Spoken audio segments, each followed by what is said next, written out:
అందరికీ నమస్కారం. నా పేరు Anil Kumar Yadav Deshmukh. Welcome to our YouTube channel. అక్క పేరు రజని, అడ్వకేట్ రజని గారు. ఈ అక్క వీడియోలు ఈ మధ్యకాలంలో చాలా విపరీతంగా వస్తాయి. కాకపోతే నేనే ఎప్పుడు పట్టించుకోలేదు అక్కని.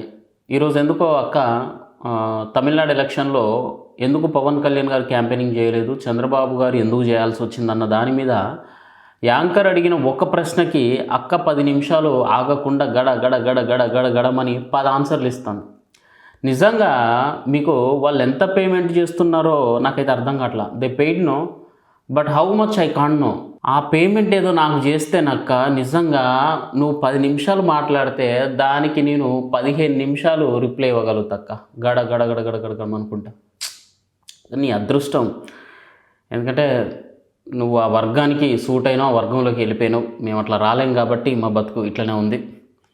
సరే, ఒకసారి అక్క మాట్లాడిన దాన్ని బట్టి మనం డిస్కస్ చేస్తూ మాట్లాడుకుందాం. ఈ ఎలక్షన్స్ లో ప్రచారానికి చంద్రబాబు గారు వెళ్ళడం, ఇది దురదృష్టవశాత్తు ఆయన హెల్త్ బాగలేదు అని పవన్ కళ్యాణ్ గారిని అనుకోవాలా, లేకపోతే కరెక్ట్ టైంలో ఈయనకి బాగోలేకుండా ఉందని మనం సంతోషపడాలో కూడా నాకు తెలియదు సార్. ఎందుకంటే ఈ టైంలో ఆయన హాస్పిటల్ బెడ్ మీద ఉండడం చాలా మంచిది సార్. లేకపోతే ఆయన ఎండల్లో ప్రచారానికి తిప్పేసేవారు మోడీ గారు. మీకు తెలియదు కాదు, గతంలో మహారాష్ట్ర పూణే ఎలక్షన్స్ కూడా ప్రచారానికి కూడా ఆయనే తిప్పారు. ఇప్పుడు కలకత్తా ఎలక్షన్స్కి తిప్పేవారు. ఎందుకు తిప్పారు ఆయనని? ఆయన మంచి స్పీకర్ కాబట్టి తిప్పారు. ఈసారి ఆయనకు ఆరోగ్యం బాగాలేదు, దాన్ని కూడా నువ్వు వెటకరంగా మాట్లాడుతున్నావు కదా. ప్రచారానికి కూడా ఆయనే తిప్పుతారు. అదే మాదిరిగా ముఖ్యంగా చెన్నై ప్రచారానికి, ఈ చెన్నై ప్రచారం చాలా కీలకమైనదండి. విజయ్ గారికి పవన్ కళ్యాణ్ గారికి ఉండేటటువంటి సాంగత్యం ఏంటంటే, ఒకే సినిమా ఖుషి సినిమా అండి. ఆంధ్ర రాష్ట్రంలో బంపర్ హిట్ కొట్టింది, ఆంధ్ర అంటే 2 తెలుగు రాష్ట్రాల్లో. అదే మాదిరిగా చెన్నైలో తమిళంలో విజయ్ గారు నటించారు ఆ సినిమా. దానికి ఒకరే ప్రొడ్యూసర్, ఒకరే డైరెక్టర్, 2 సినిమాలకి కూడా.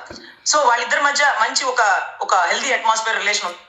సోదా పే పాయింట్కి రావచ్చు కదా అక్క. ఇప్పుడు నీకు ఎంత పే చేస్తే మాత్రం మరి ఇంత సోది, ఇంత లాగ్ ఖుషి సినిమా కానించి వాళ్ళ అనుభవం ఇదంతా ఎందుకు?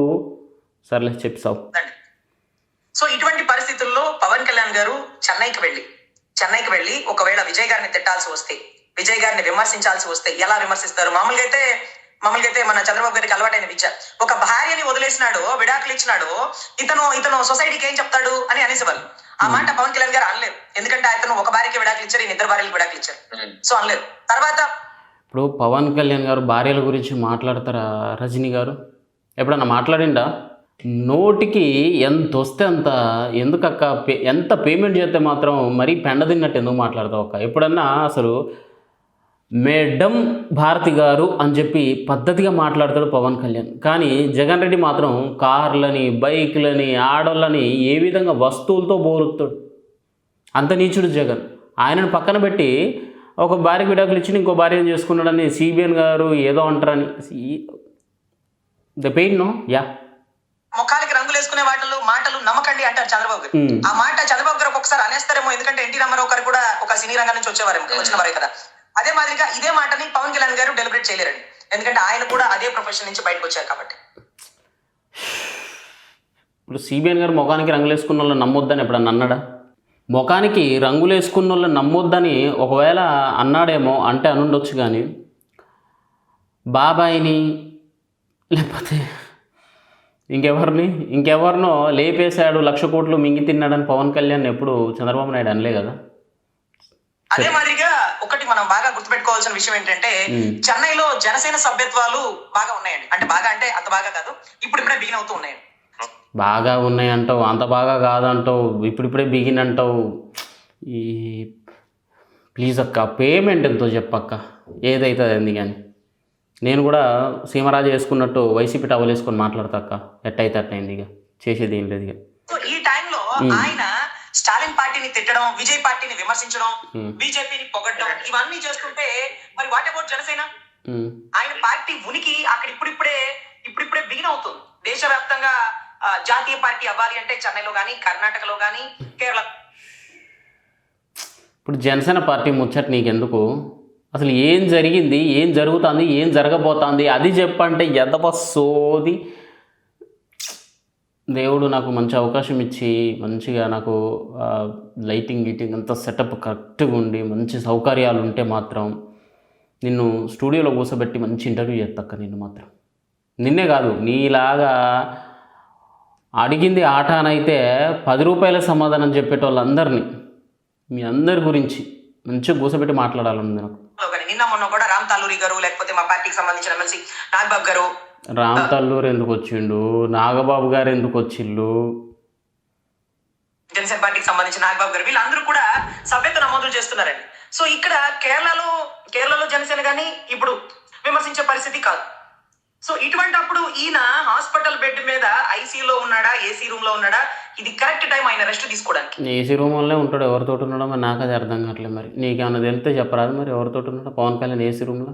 దిస్ లేడీ ఇది అంటే మా అంటే తెలంగాణలో సొంతం అంటే బెస్ట్ ఫ్రెండ్ని ఏరా పోరా చెప్పే గిప్పే అంటే ఇప్పే కాదురా నాయన చెప్పవే గిప్పవే అంటే అదే బోళ్ళు బొచ్చలు మన్ను మశానం అంటారు కదా, అట్లా మాటకు ఇంకో మాట అన్నమాట, అంతేగాని వేరేది కాదు.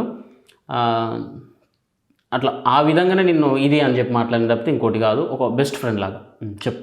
ఇదే టైం మామూలుగా సైనస్ ప్రాబ్లమ్స్ సార్ ఎప్పుడన్నా ఇలా ఈ టైంలో సర్జరీ ప్రిఫర్ చేసినందుకు, లేకపోతే ఎండాకాలం ఎండలకి పాపం చూడండి చంద్రబాబు గారు పుట్టినరోజు చేసుకున్నారు, మళ్ళీ సాయంత్రానికి వెళ్ళి చెన్నైలో ప్రచారం చేశారు. ఎందుకంటే మోడీ గారు నిజంగా దాన్ని పాపం ఎండాకాలం ఆయన బర్త్డే సెలబ్రేట్ చేసుకొని మళ్ళీ పోయి చెన్నైలో ప్రచారం చేసిందంటే హీ సో గ్రేట్. దాని గురించి నీకు చేతనైతే, ఎందుకంటే 75 సంవత్సరాలు పూర్తి చేసుకుని 76లోకి అడుగు పెట్టి ఈ ఎండలకి చెన్నై పోయి ప్రచారం చేశాడంటే హీ సో గ్రేట్. నువ్వు ఆయన కాళ్ళని పట్టుకున్నా కూడా నీకంత కాలం మనం బతకలేవు, నిజంగా జీవించలేవు. నువ్వున్న నీ ఆకారం అంటే అనకూడదు బట్ చెప్తున్నా, నిజంగా నీ పర్సనాలిటీకి, నీ హైట్కి, నీ వెయిట్కి, నీ మొహానికి 76 సంవత్సరాలంటే అసలు నాకు తెలిసి ఆ పాటికి మనం కర్రలు పట్టుకొని మంచాల పడి ఏమంటాం, అసలు బాడీలో ఉన్న ప్రతి అవయవం కులిపోయి చచ్చిపోతాం మనం 76 సంవత్సరాలకి. కానీ స్టిల్ సిబిఎన్ గారు ఇప్పటికీ చెన్నై పోయి ప్రచారం చేస్తానంటే హీ సో గ్రేట్, దాని గురించి గొప్పగా మాట్లాడు. కానీ దాన్ని నువ్వు ఇక్కడ ఏదో చేద్దామని చూసినావా? Repeat no yeah. ఎందుకంటే మనకు తెలియదు కాదు, ఆయన గతంలో ఇదే స్టాలిన్ ని ముఖ్యమంత్రి గారి ప్రమాణ స్వీకారానికో లేకపోతే అన్నిటికో కూడా పిలుచున్నారు కదా, చాలా వాటికి ఆయన వచ్చేవాళ్ళు కదా గతంలో కూడా. వస్తారు. సో స్టాలిన్ గారు ఎప్పుడైనా తిరుపతి వచ్చినప్పుడు కూడా దర్శనానికి టీడీపీ ఎమ్మెల్యేలు ఎంపీలు అందరూ వెళ్ళి ఆయన దగ్గర ఉండి దర్శనం చేసేవాళ్ళు. మంచి మ్యూచువల్ అండర్స్టాండింగ్ ఉంది. కానీ ఒక వ్యక్తిని తిట్టగలిగిన ఆయనే, తిట్టిన వ్యక్తిని పొగడాలన్న ఆయనే సార్. ఇప్పుడు ఒక్కటి రజనీ, రాజకీయంలో శాశ్వతమైన శత్రువు కానీ శాశ్వతమైన మిత్రుడు కానీ ఎవరు ఉండరు. ఆయా టైంలని అక్కడున్న సందర్భాలను బట్టి ఒక మనిషిని మనతో కలుపుకోవడం కానీ లేకపోతే ఆ కూటమి నుంచి బయటకు వచ్చి పోటీ చేయడం కానీ ఏదో ఒకటి జరుగుతుంది తప్పితే జీవితకాలం వీడిగా మనకు శత్రువే అన్నట్టు ఎక్కడ ఉండదు. బికాజ్ మన దేవుడు మెచ్చిన జగనన్న, దేవుడిచ్చిన జగనన్న, ఈ జగనన్నే లైవ్ ఎగ్జాంపుల్. మనకు విడుదల రజని ఎవరమ్మా, ఏమని తిట్టింది విడుదల రజని? బకాసురుడు ఏంది అమ్మ ఏదో తిట్టింది మంచిగా. అసలు జగన్ రెడ్డిని చూస్తే అసలు పసిపిల్లలు కూడా బోధినరు అన్నది. తల్లిని బడబూతులు తిట్టిర్రు అని చెప్పి, తల్లిని రోడ్ల మీద తిప్పిండి వీడియమ్మ కూడా అని చెప్పి పచ్చిగా తిట్టింది విడుదల రజని. తర్వాత రోజా గారు అయితే ఇక చెప్పాల్సిన అవసరం లేదు, వైఎస్ఆర్ డౌన్ అని చెప్పి ఇవాళ నోరు తెరిస్తే వైఎస్ఆర్ పేరే పెట్టుకుంటుంది. ఇట్లా ఉంటుంది రాజకీయం. తర్వాత ఆ వెల్లంపల్లి శ్రీనివాస్ అనేటోడు, వీళ్ళంతా ఎక్కడి నుంచి పోయిరు, ఎట్లా పోయిరు వీళ్ళంతా వైసీపీలకి? ఎంతమంది తిట్టలేదు, బోల్డ్ అంతమంది. బొత్స సత్యనారాయణ కూడా తిట్టిండు జగన్ రెడ్డిని. అసలు చంపిద్దే జగన్ అని చెప్పాను డైరెక్ట్ వైఎస్ఆర్ని. ఇట్లా చూసుకుంటే చాలామంది ఉన్నారు, చాలామంది. వల్లభనేని వంశీ, అసలు వల్లభనేని వంశీ కూడా ఎవరిని, ఇతన్ని వైఎస్ జగన్ని తిట్టిండు టీడీపీలో ఉన్నంత వరకు. మళ్ళీ వైసీపీలో పోయి టీడీపీని తిడతా ఉన్నాడు. ప్రతి ఒక్కరూ వాళ్ళ అవసరాలని బట్టి, వాళ్ళ అవకాశాలను బట్టి మారుతూ ఉంటాయి. రాజకీయ పరిణామాలు మారుతూ ఉంటాయి, ఎప్పుడు ఒకేలా ఉండవు. ఇంతెందుకు నువ్వే లైవ్ ఎగ్జాంపుల్ ఉన్నావు. నువ్వు నిన్న మొన్నటిదాకా పవన్ కళ్యాణ్ దేవుడు, మా దేవుడు నువ్వేనయ్యా, మా కోసం పుట్టావా అన్నావు. ఇప్పుడు దేవుడు మెచ్చిన జగనన్న, దేవుడితో కలుతాడు జగనన్న, జీసస్ అంటాడు, అల్లాతో మాట్లాడతాడు, జీసస్తో మాట్లాడతాడు అని చెప్పి అంటున్నాను. ఆమెనంటాడు డైరెక్ట్ ఏసైతోటే మాట్లాడతాడంటావు జగనన్న, శవాలతో మాట్లాడతాడంటావు. నువ్వు మారంగలేంది, ఎందుకు మారవు?